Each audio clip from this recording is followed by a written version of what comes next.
Hey everyone, welcome back to the show. I have I'd say a relatively new friend of mine, Mark Drager with us. What's up, Mark? Hey Megan, I've made it to the friend category so quickly. You made it to the friend category. I got to tell you, I'll tell everybody how we know each other because I think it's a little, it's a little interesting. I am part of a mastermind. It's in the real estate investing category. It's called the Family. And when was it? We're in October. So, okay, March. So earlier this year in 2024, in March, the leader of that particular group asked me about 2 days before the live event, literally 2 days before, if I would MC one of the days. And I was like, are you serious? Because you do know I've never emceed an event before. And I don't even think I told him that, but he was like, oh, you'll be amazing. Everybody likes you, blah, blah, blah. And Mark was directing and like producing that whole big event with like 250 people. So fast forward, I was the MC again last month for a full day. I think I ended up on stage like 10 different times. And we had a meeting afterwards with the team and, the board of advisors that I'm part of.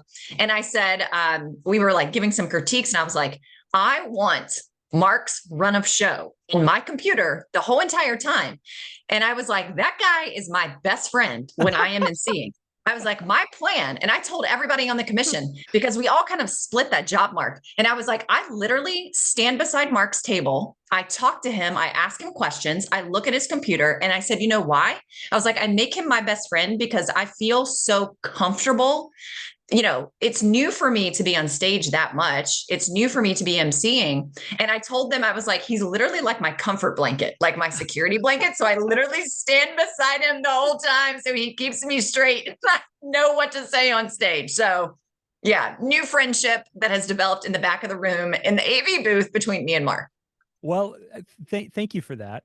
And I think you're downplaying if you're, I don't know if the audience knows about your involvement in Family Mastermind or not.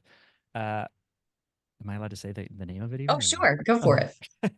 Tell all my I, secrets. I think you're downplaying the fact that because you skipped over the fact that you're part of the commission, which is the invite-only advisory group of the inner circle to help the leader of the group ensure that they understand what members are feeling and what's going on and help guide it. And so, yeah, I mean, listen, I said this to you before we jumped on the recording real quick. I started my agency back in 2006, but before that, I worked for a franchise. I worked for a franchisor at their head office for a few years, and before that, I worked in television and I went to film school. But at the end of the day, we get paid to make people look good. And so by extension, if I'm there directing the event, if I'm producing the event, if we're working on a campaign for a client or a rebrand, if we're helping big or small companies figure out their messaging and how to sell more, whatever it might be that we're helping with, we're only there to make people look good. And so my job is to make sure that you look good because that makes everyone in the audience have a great time and engage and connect. And it makes me look good and it makes Matt look good and it makes everybody a part of it just feel good and look good. And that's why I'm there. So I have to also shout out that you are very good at it. You are very, very good because somehow I could rhyme off like 14 things right before you're about to go on stage. And you're like 7 or 8 minutes into an introduction and you are nailing all the points. So I'm not sure how your Yes. memory works, but you are very good at that. I bring my phone up there and I was telling Matt, I was like, hey, I don't know how everybody else is memorizing what they're saying because we're finding out like minutes before what to say. But I would like to know what I'm going to say ahead of time so I can memorize it and not rely on my phone when I'm up there. I will never forget, Mark, in March, one of the biggest tips that you gave me. I mean, I told you, I was like, look, I've never done this before. I don't know if anybody in this room knows that, Mark, but like, I literally need you to tell me what to do when I go up there. And I remember the first person I introduced, I had done the intro that morning, the emceeing. I introduced someone and I said their name. That was like the first thing that came out of my mouth. Then I was talking about their intro, their bio to the stage. And I got off the stage and I came back to your table and you were like, hey, just a little tip. Make sure you wait until the very last thing you say to say their name and announce who's coming on stage because you're cueing us in the back of the room to play the intro song for them to come on. And I was like, oh my gosh, I had no idea. Like there's so many little tips and tricks and nuances to emceeing an event. So I've learned a lot from you. Well, there you go. Hopefully our audience will learn a lot today too. Hopefully they will. Okay. So, fun little intro there. But, Mark and I are new to each other this year. And uh, events is not the only thing you do, Mark. You do lots of different things. So I don't want the audience to think like, oh, you're just out producing events every single weekend in the coaching and mastermind space. There are people who do that, but that is not your primary thing that you do. So I'd love for you to take a moment and tell us a little bit more about you and about your business and how you serve and who you serve. Yeah, certainly. So my agency Sales Loop, I started back in 2006. I was foolish back then. I don't know about your entrepreneurial start. I know a bunch of years ago you were working for a large coaching company and you decided to break out on your own. But in 2006, I was 23 years old. My wife just had our first child, our first of four, and I was like, I'm gonna quit my job and start a company. And the reason was, my rationale was, I was working for this internet marketing franchise at their head office. We had 1,500 offices in 90 countries and territories. And I was responsible for producing all of the video communications, video marketing. And back then, video was on tape. YouTube wasn't a thing. Facebook was just launching. Twitter wasn't around. We shot things on tape back then. And my rationale was, if I'm making $45,000 a year for one company, if I just got like 10 companies, we will make so much money. And it turns out that's not. I mean, that's the truth to a certain degree, but it was much, much harder. So flash forward to 2009, 2010, 11, I started to figure stuff out. Many, many years of being alone, many years of scraping to get by and almost running out of money and having to borrow stuff and hiring salespeople and firing salespeople and all that stuff. But by 2011, so what am I, 5, 6 years into this, we figured out what we were doing. And essentially, whether it's video and then later landing pages and sales pages, or whether it's live events or helping to develop a brochure, or at our peak, producing television commercials and campaigns with the Toronto Raptors, with national pension plans, with airlines flying us to the Caribbean to shoot commercials and all of these big things, no matter how big or small, when you are communicating or marketing, when you're advertising, when you're selling, heck, when you're giving a toast at a wedding, the steps are the same. The steps of being able to communicate, being able to engage your audience, being able to draw them in with a story, being able to share what it is you're hoping they'll take away from it. And then the actions you want them to take are always the same. And so today, what we do as an agency is we've really whittled that down and focused on those core things. We help business owners, we help their sales and marketing teams figure out how to sell more by ensuring that you're showing up looking the right part. So that's your brand, saying the right things. So that's your message. And then hopefully making the right investments. So that would be your sales and marketing assets as well.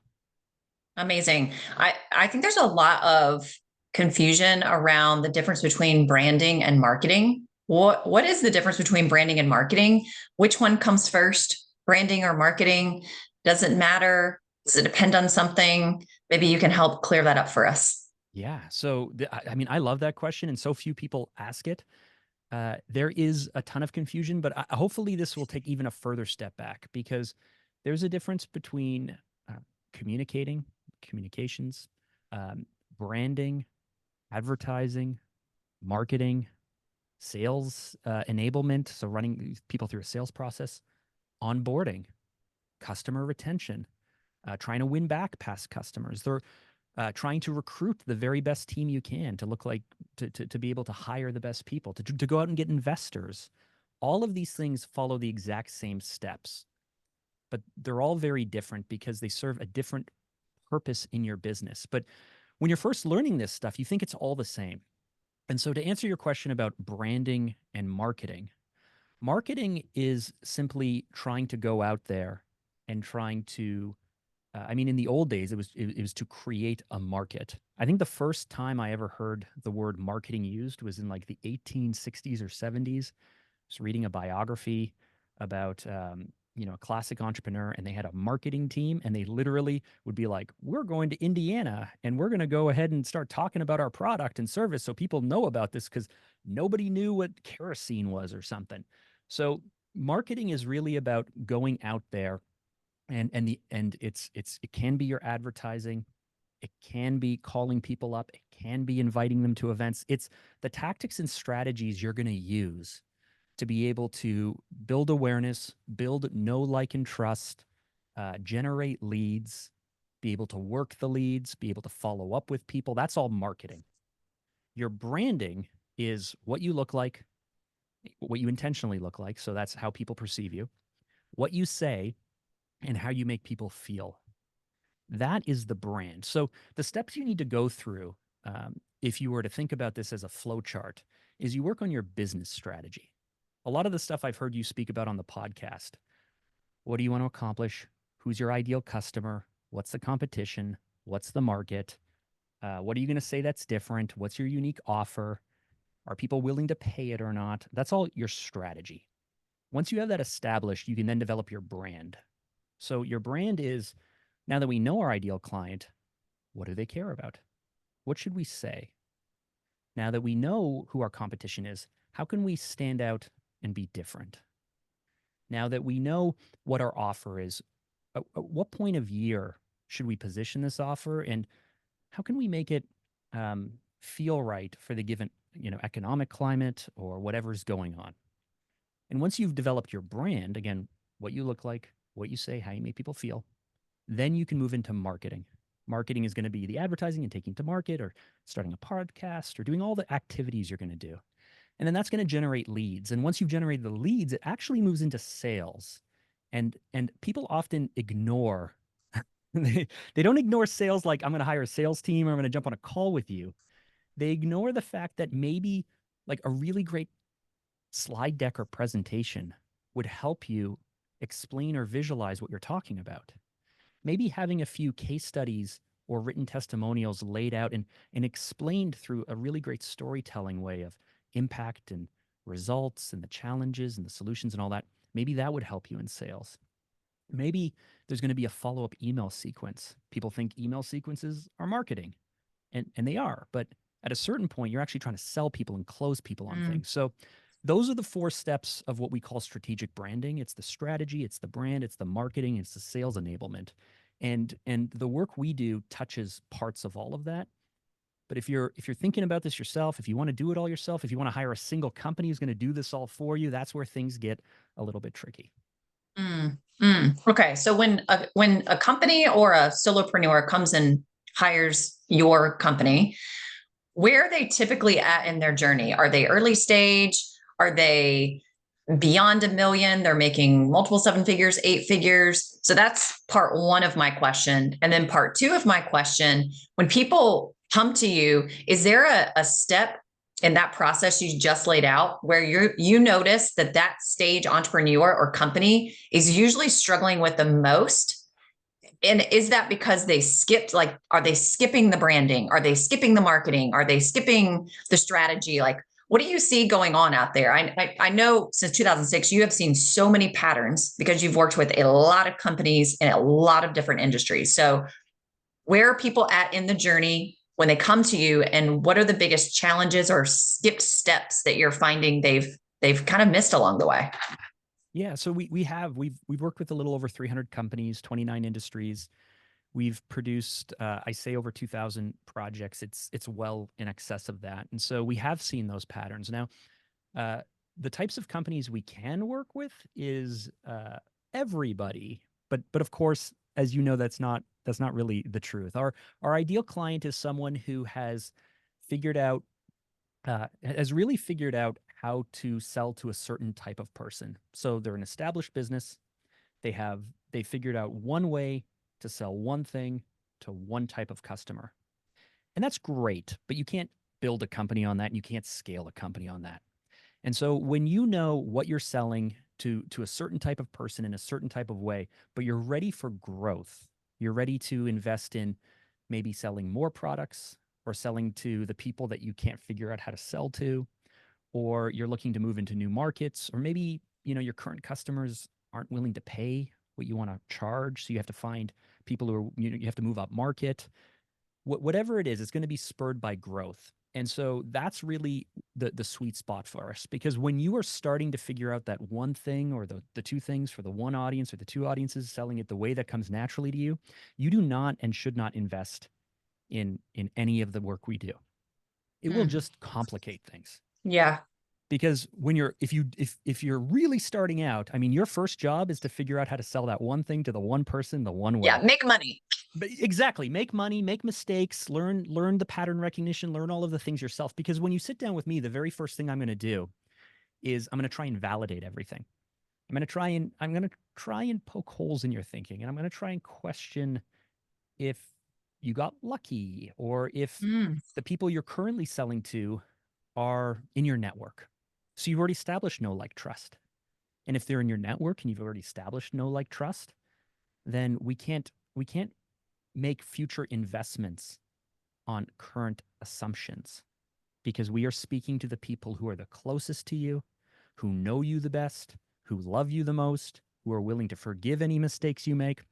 So when people are coming to work with me, this is the easiest way that I can kind of explain it. If people come to us for two reasons. First, they go, I need a landing page. I need a sales funnel. I need a new website. I need a new brand. I need a explainer video. I need case studies. I need an email sequence. I need lead nurturing. Like they've been out in the world. They've gone to events. They've listened to podcasts. They've spoken to people, and they have a pretty clear idea of exactly what they need. And so I had a I had a friend that I've known for like 7 or 8 years now. We lost touch, and we got back in touch because he was listening to my podcast, and he's at the point in his business where he's ready to invest in branding and marketing and things like that. And he said, like, I really need an explainer video. Okay, well, why? Where will we use this explainer video? What are we hoping to communicate? What are we hoping this will do in our sales process or our marketing process? Where is this being used? And really, when I spoke with him further, he admitted that he was confusing people, that Mm. he needed an explainer video because him and his sales team were struggling to explain what they do and how they do it in their value prop to people in a simple way. And so then at that point, when we start to dig deeper and deeper and deeper, I after I think 3 or 4 conversations, I basically said, listen, there's two approaches here, and you tell me what you think is best. I can help you make the most kick-ass video in the world, and we can create an explainer video, but to create an explainer video that explains what you do so people can understand, I have to take a step back and first develop that brand positioning and statements and story and differentiators and features and benefits. I have to create like the structure so that way I can then turn it into a great video. And there's nothing wrong with that. If we want to use this video as an excuse to create this really great sales pitch, we can do that. But once we create the video, we're going to bake it in. It's baked into the video. We can't make changes very cost effectively. And if we do that and we get it slightly wrong, you now have a video that's better than what you had, but it's fully baked. Mm. Now, you came to me for a video. You want a video. You need a video. You're prepared to pay for video. So we can do that. Or we can actually just take a step back. And if you give me 2 months of your time, and I'll take you through these steps, we will actually do what you really require, which is a strategy. You need to know who you're speaking to. We need to know the different channels, the paths to get in front of them. What do they care about? Who is our competition? How will we explain this? What parts of your business, they have 3 different ways into their business. So which one is the primary way? And are we explaining financing and you happen ... to do these other things? Are we explaining these other things and ... you happen to do financing? Or are there 3 different ways to introduce you to the business? And we need 3 different versions of this for 6 different targets. And now there's 18 different possible messages. And you can see how it gets really complicated. So we have 2 choices. We can create the video, the website, the landing page, whatever it is people are asking for. And we can use that as an excuse to fix some of this stuff. Or we can take a step back. We can take a little bit of time, take a little bit of money, develop a really sound strategy where anything we're testing kind of with our lowest hanging fruit that we can kind of rapidly iterate. And then once we get that locked, once we get that fully baked, we can then turn, again, strategy, branding, marketing, sales. We can then turn to our marketing assets. And we know who we're speaking to. We know which platforms they're on are the best ways to communicate to them. We know what our competition's doing. We now can invest in the marketing that is the lowest hanging fruit, using our brand new brand, using our brand new messaging to create all these video assets or these other things. And you have to test it. And some will still work and some may not work. But I don't know about you, but I always get into trouble when I skip over thinking things through and just kind of hoping they'll work out. And if you jump too deep into this, you might get lucky, but more often than not, it's not going to work. And that's actually why marketing agencies and branding people, that's why all of us have such a bad name, because we're all optimists who run into things without thinking things through all the way. And it gets very expensive. So I would much rather put a bit of the brakes, do some of the foundational work, and then scale that up later. Yeah, it's so interesting you bring that up about where we're just jumping in and we're doing every single day. We're filling up every minute of our calendar, 8, 10, 12 hours a day. I don't remember who posted this yesterday. I don't even know I don't think I knew who the person was. They must, I have so many friends on Facebook and I have no clue who they are. And it was a guy in real estate and he was doing a fix and flip. And what they originally thought they were going to be able to sell the house for and what they originally thought they were going to make, the market like completely changed overnight. They're getting like $100,000 less in offers than what they thought they were going to get. They're already $20,000 in the hole, blah, blah, blah, blah. So he writes this whole like really awesome post about that. And you get a little past halfway down the post. And he said, I took a day off to sit down and be a CEO and think. And he said, I literally sat there and I thought for 6 hours. And he said, I came up with a solution where we could make $60,000 instead of losing 20. Because what his mind was telling him to do before he sat down to think was just go sell the house for the best offer, just so you can stop bleeding money. And you're not going to make anything. You're probably going to lose a 20 grand, but at least we'll stop bleeding. And he goes, that's 6 hours of thinking time. He goes, anybody who tells the CEO you should not be spending time thinking is crazy, because he goes, it was a $10,000 an hour task or activity, because he figured out how to make 60 grand in 60 hours by literally just sitting there and thinking. And we're not doing that. You just activated that memory for me. I mean, it was just yesterday, but we are like racing so quickly and we're just throwing things out there. And it's interesting, the story you just told, because as you were telling it, I'm thinking to myself, gosh, the stuff that you're telling this person who doesn't sound like they're brand new in their business, if they have a sales team, are the exact same things that you would do with someone who's just starting. They just closed a $30 million finance round, which is what the pressure was behind them. So this is not an inexperienced entrepreneur. This is someone who has the same pressures, whether you're starting or not, which is, hey, we need to move. We need to move quickly. Financing, whether you're running short of money, whether you're trying to earn your first $100,000, or whether you've just lined up this financing and your shareholders go, hey, you got 36 months for an exit. The pressure is there and the pressure is real. Now, if I can mention, I don't know if you know Charlie Gilkey or not. He's a productivity expert, and I had him on my podcast a few years back, and he actually revealed to me why we do this as business owners and as entrepreneurs. And it's because the action, the daily action, the hustle, the constantly banging things out, the putting out fires, it is just dopamine, serotonin. Yeah. I don't know what it is, but it is just heaven, because it feels like such a rush and such a sense of accomplishment. But sitting down for 6 hours, working for 6 weeks, a few hours here and a few hours there, knowing that it's going to take you 6 months or 6 years or whatever it takes. There is no dopamine hit in that. There is no sense of accomplishment. There's nothing you can cross off your list. And so I don't know about you, but like the best advice I think I've heard is like coaches have coaches.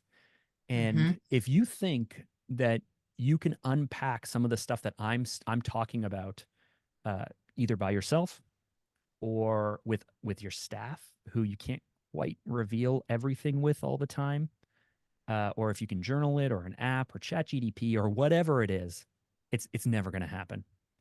And so my biggest challenge is I run through these very same issues in my own business. And one, I'm a bit uncomfortable turning to others because I'm supposed to be an expert at this myself. But more than that, um, I've often turned to my team and I'm just like, man, I wish I had a Mark. Like I wish I had a me because I know what I can do for clients and I know what my team can do for clients and I know what this type of work can do when you spend the 6 hours, when you spend the 6 weeks or the 6 months, when you give things time and you put really smart people putting really careful thought into this and asking really thought-provoking questions and then not worrying about trying to answer them today, but instead spending the next few weeks thinking about them and doing research. And we go out and we use data to validate stuff and we'll bring different perspectives and we'll say, hey, we found these 4 different things. Which one feels right? And then we might pick one. And then a few weeks later, we totally change everything because it's not the right answer. But working through this discovery process and being able to find these solutions and make sure they feel right. I don't think you can do therapy alone. I think it's something that you need someone to help guide you through. Yeah. Yeah. It's so interesting what you said about, why are we taking so much rapid action every single day? And it's those dopamine hits. We live in Florida and we have one child. You have 4, bless you. She's I'm the 14. husband, though. Let's keep that in mind because yes, but my wife is a superhero. So.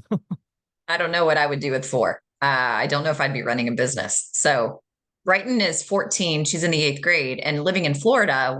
She's been out of school so much the last 3 weeks because of the hurricanes. And she is obsessed with school. She loves school. She loves to have goals. She loves to be productive. And she was in her room. This was Monday. She was out of school Monday. I think she finally went back yesterday. She had like 10 days off in a row. And I came in her room and she's laying in her bed and she's looking at her phone and she seemed a little upset. And I was like, hey, what's up? And she wasn't crying. There weren't like tears rolling down her face, but you could tell her eyes were watery. And so it takes me a minute to ask her a few questions before she'll actually tell me what's going on. I'm like, are you mad? Are you upset? Did something happen? Do you need to tell me something? Are you sad? And finally, when I said, are you sad? And she just sort of like nodded her head. And I was like, what are you sad about? And she goes, because I'm not being productive. And I said, you're sad because you're laying around all day and you're not being productive. And you see it in kids. And I know that's not what this whole episode is about, Mark, but we are business owners and we both are parents and we do have kids. And that is a part of the world that we live in, like playing all these roles. But it just goes to show that whole like dopamine hit thing, it starts in our children. And she was visibly upset because she didn't have anything to give her the dopamine hits that she's used to every single day. And 10 days in, it had finally like taken this toll. And she was like, I feel so lazy. I'm not productive. And I was like, well, put some pep in your step, get up out of bed, go take a shower, go put your running shoes on and go run outside, And I think sometimes as business owners, that's an example of a kid who's in school all day and homework all day and goals all day. And that's just how she's wired. She's kind of like me, where I just want to work all day. She just wants to do school all day. She does homework until 10 o'clock at night.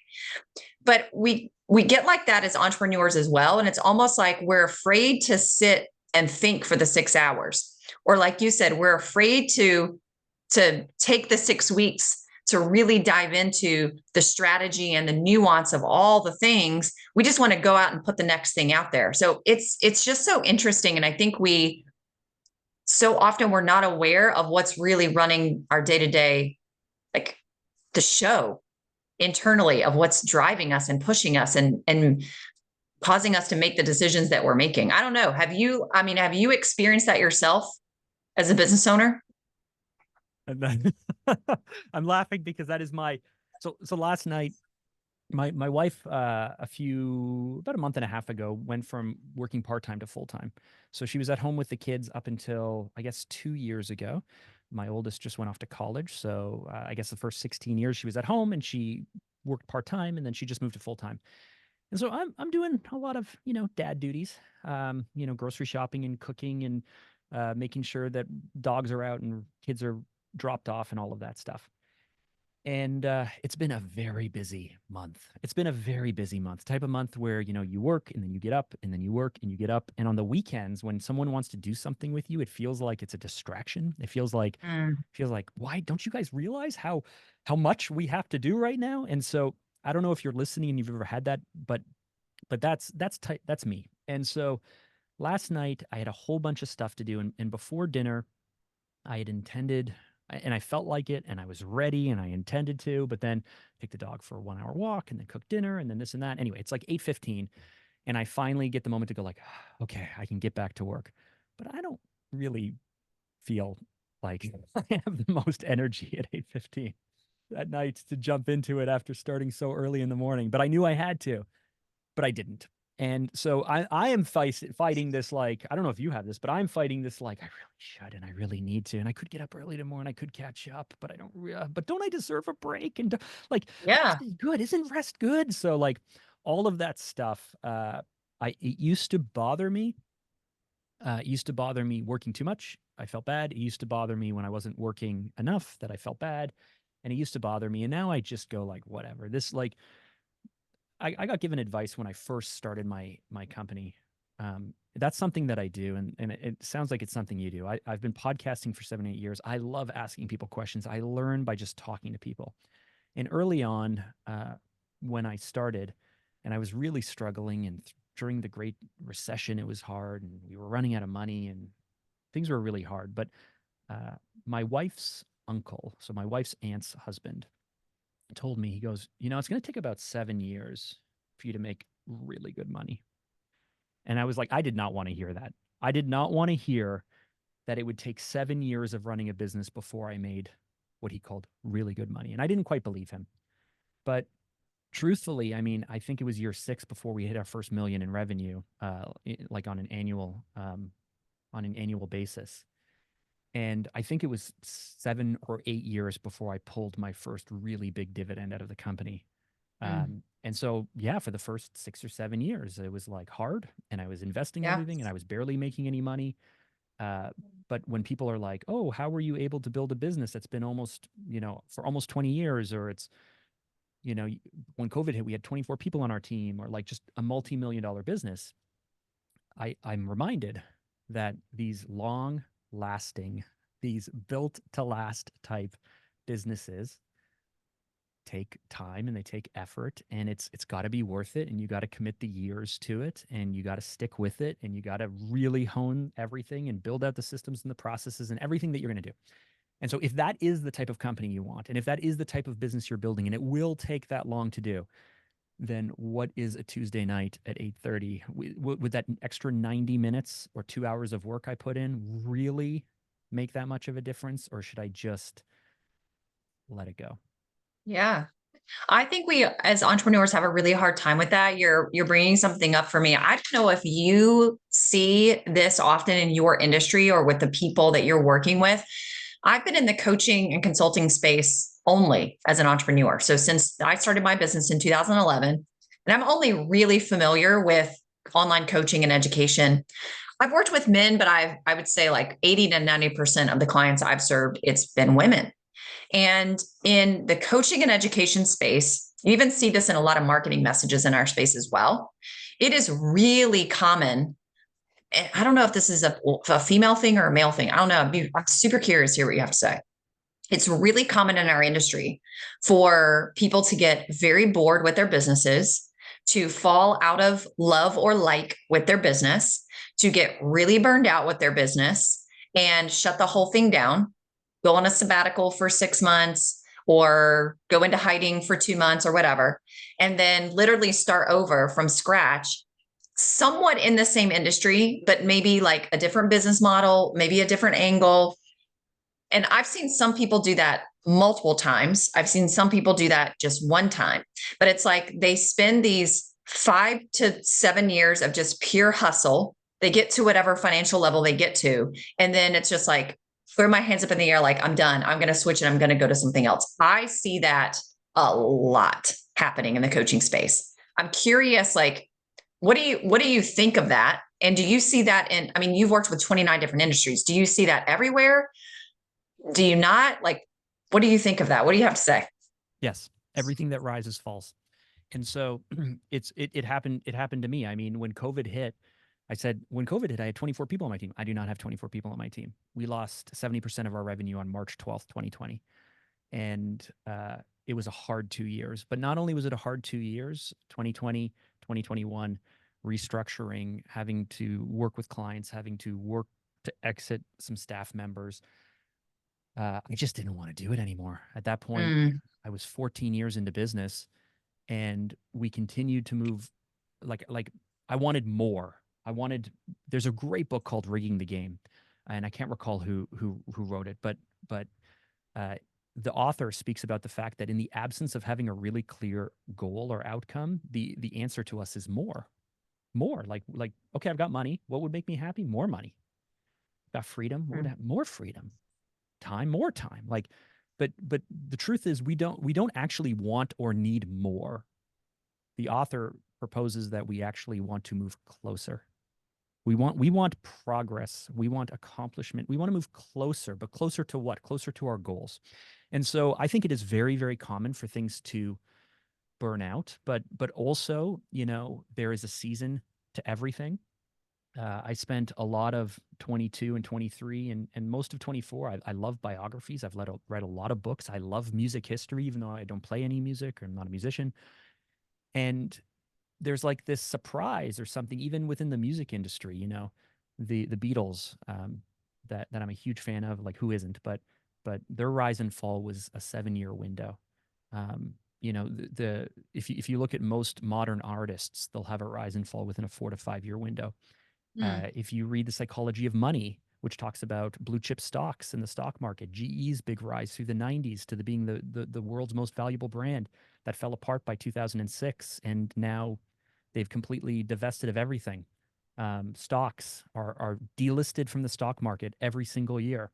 There is a rise and fall to everything. There is a season to everything. What you are building, quote, like what you are building, needs to be something that you can exit, that you can systematize and let it run itself, or that you can redirect it to whatever's next. And so I was so burnt out. I was like, I burnt my agency to the ground. I don't want to do any of this anymore. I was packing up my marketing books. I didn't want anything to do with it. And after about a year, like a good year off, I was at the mastermind event. I was speaking to a friend, and they didn't know that side of me. They knew that I was down there helping out, and they knew that I have a podcast, and they knew some of the personal development I had been working on for myself. But they didn't really understand my background or know my background. And they brought up something about marketing or branding, and I like leaned in, and I was in, and they were taken aback. They know me for 6 months, and they said, "This is the most excited I've ever seen you."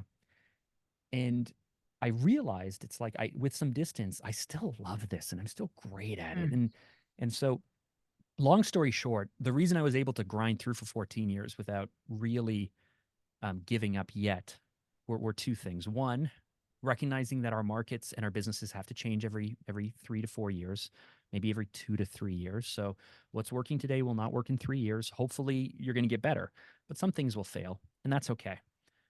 The second thing is as long as you're not going to give up, your business will keep going. So your business will survive almost anything as long as you are willing to do the work you were willing to do when you started. And 7 to 10 years in, most people are not willing to do what it takes.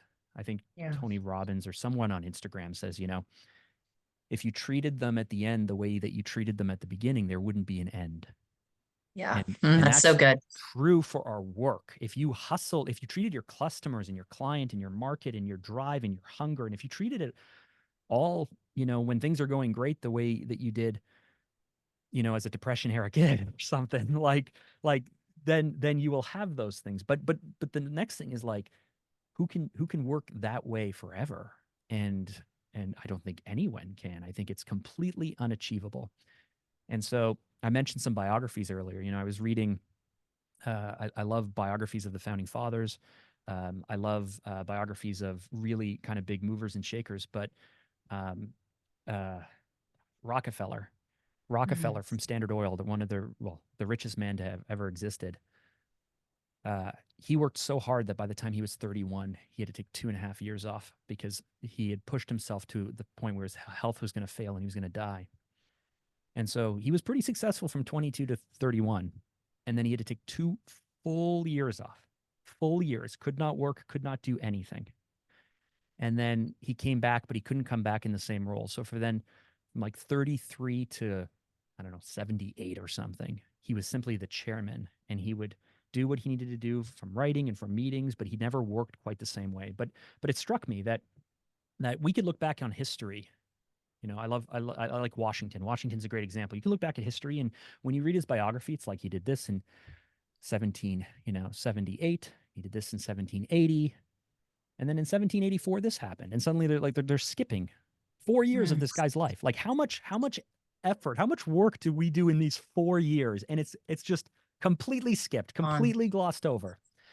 And so I sometimes use time or perspective like that to help me, because if you need a few months, if you need a few years, it's not about how much you can make today and how much you can make now and how much you can sell and how fast you can grow, because there's a season to everything, and there's a rise and fall to everything. And those 6 hours that you spoke about doing the strategy work has to happen so you can spot what's next, so you can make the moves that you need to make. And frankly, you just don't burn yourself out, because then you're going to give up, and then you're going to step out of line. And once you do and you decide, okay, I'm ready to get back into it, you have to start at the back of the line. Nobody Yeah. is gonna give you like, oh, step back in. Oh, it's okay. Wherever you left off, jump right back in again. That's not going to happen. So No, you have to stay in line. You have to be doing things in such a way that you can do them for a very long time. I love that. We could keep talking about this forever. It's my like favorite part of our, I mean, I loved our whole conversation, but this is so interesting because everybody goes through it. And when you go through it, you think you're the only one.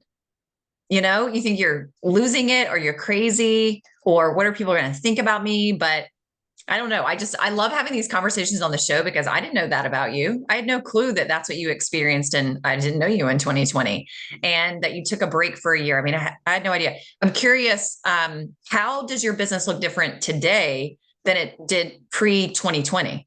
Like, I know you said you had 24 team members. You don't have 24 team members now, but it sounds like you're in the same line of work, but what's different about the business now than it was the previous 14 years? So I had made a whole bunch, like it's a whole case study, but through 15, 16, 17, and 18, I made a series of kind of poor management and ownership decisions, not investing enough in standard operating procedures, not investing enough in operations, kind of ignoring internal communications, growing without realizing just how much complexity I was adding into my business. The more that you try to do for the more types of people in the more situations with more overhead, it just adds complexity. And I've spoken since then to a bunch of entrepreneurs who have done this on much bigger scales than I, where they're like, oh, that was a $45 million mistake and things like that. Luckily, that was not my case. But truthfully, our business is very, very small today. It's very small. There are 5 of us in the company. And at the time, I worked at a very high level in terms of strategy. But I like working with clients and I like solving problems. And I don't love doing all of the day to day work. And so I could never be a solopreneur. And I could very much see us having 20 or 30 people on our team again, but not the way that I was operating it then. Hmm. And so when there's 1 or 2 or 5 or 8 people, you can swarm on everything. You don't have to have anything standardized. You can just do really great work meeting the clients, giving them whatever they need, whatever it takes every single time. But as soon as you start to build out a company, you know that Hmm. you need systems, you need processes, you need bureaucracy. Things are going to go slower. They're not going to be as good as you want. You can't customize everything all the time. And so for me right now in our business, we're actually just trying to find that sweet balance Hmm. because I'm now back into the day to day work. I now work directly with clients where I wasn't doing that before. I do miss some of the scale and some of the revenue and frankly, we were running a really strong business, and we had a lot of repeat clients, and there were sometimes I just didn't have to work that hard. and and now I have to work a lot harder. And so I have two little things on my shoulders. I have the angel that's like, look at the impact we're making and look at the great work and isn't it fun and it's so great. And then I have the little devil on my shoulder saying like, you should be further along this deep into your career. You're working Yeah. too hard, and all of this stuff that frankly just isn't true. Yeah. Because I saw Jeff Bezos on YouTube the other day on the street, and someone approached him and said, "I love what you're doing with Amazon." And he was like, "Huh, thanks." And then he goes, "I'm a Prime customer, and I really like Prime." And then I don't know if it was sincere or not, but Jeff Bezos stopped shrugging him off and turned to him and said, "Thank you for being a customer. I really appreciate that." And I was like, yeah, you know what? Like, there is no customer that you shouldn't thank. There is no project or client or deal or sale that you deserve or that you've earned. And so I like being close to clients still and close to work, because it reminds me of that on these days where I think I should be bigger, I should be farther, I shouldn't be doing this, it's beneath me, or any of that stuff. Because truthfully, like, we don't deserve any of this stuff. No, yeah, that's so true. Yeah. Wow. That's really good, Mark. That's so good right there. Yeah. Put the ego to the side. Yeah, man, that's awesome. All right. Well, this has been so fun. I wish we had like hours that we can keep talking about this, but unfortunately we don't. So tell everybody best place to find you. I know you have a podcast, so give a plug for your podcast. I know you've got a website. So tell us where to find you. Yeah, I'll start with the podcast. So it's called How to Sell More. If you Google How to Sell More podcast or my name, you can certainly find it. We try to keep the episodes pretty short, around 20, 25 minutes. It is 100% focused on sales, but it's not for salespeople. So if you're a business owner, if you are a marketer who works for business owners, then really this podcast is for you. And we like to touch on all the things that affect revenue and sales that are, again, not necessarily like whether you are, I don't know, running a certain sales software for KPIs or something like that. So you can check that out. I'm on LinkedIn and I'm pretty active over there. My name is Mark Drager. And if you want to check out the agency, you can. It's salesloopbrand.com. Amazing. Well, all that's in the show notes. Thank you so much for coming on the show. It was such a pleasure to have you. Oh, thank you. This is like, it's like catching up with an old friend. I know, right? That's how I feel too. I learned some new things about you. So thanks for being open and sharing. Thank you. All right, everyone. Well, until next time, remember to build a business and life that's built to last.